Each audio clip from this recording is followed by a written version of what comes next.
മനുഷ്യരാശിയെക്കുറിച്ചുള്ള ഒരു ലഘുചരിത്രം.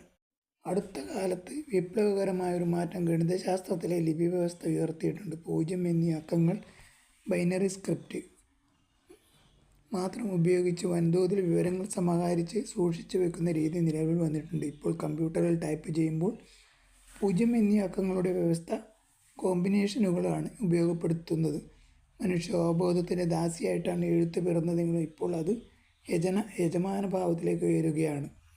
ഹോമോസാപ്പിയന്മാർ എപ്രകാരമാണ് ഭാഷണത്തിൽ ഏർപ്പെടുന്നതെന്നും അനുഭവിക്കുന്നതെന്നും കിനാവ് കാണുന്നതെന്നും മനസ്സിലാക്കാൻ കമ്പ്യൂട്ടറിന് പ്രയാസകരമാണ്. അതിനാൽ അക്കങ്ങളുടെ ഭാഷയിലൂടെ ഭാഷണം നടത്താനും അനുഭവിക്കാനും കിനാവ് കാണാനും മനുഷ്യരെ ശീലിപ്പിച്ചാൽ കമ്പ്യൂട്ടറുകൾക്കും അത് കൃത്യമായി മനസ്സിലാക്കാനാകും. കാലക്രമേണ എല്ലാ മേഖലകളിലും കമ്പ്യൂട്ടറുകൾ മനുഷ്യരെക്കാൾ മികവ് കാണിക്കും. ബുദ്ധിയും ആശയവിനിമയ ശേഷിയും കൊണ്ടാണ് മനുഷ്യർ പ്രപഞ്ചത്തെ കീഴടക്കിയത്. രണ്ടിലും കമ്പ്യൂട്ടറുകൾ വൈകാതെ നമുക്ക് മുന്നിലെത്തും. 5000 വർഷങ്ങൾക്ക് മുൻപ് യൂഫ്രട്ടീസ് നദിയുടെ താഴ്വാരങ്ങളിൽ സുമേറിയൻ വിദഗ്ധർ മനുഷ്യ മസ്തിഷ്കത്തിൽ നിന്നും കളിമൺ ഫലകങ്ങളിലേക്ക് ഓർമ്മച്ചിപ്പുകളെ പകർത്തുന്നതിലൂടെ ആരംഭിച്ചത് സിലിക്കൺ താഴ്വാരങ്ങളിൽ കലാശിക്കാൻ പോവുകയാണ്.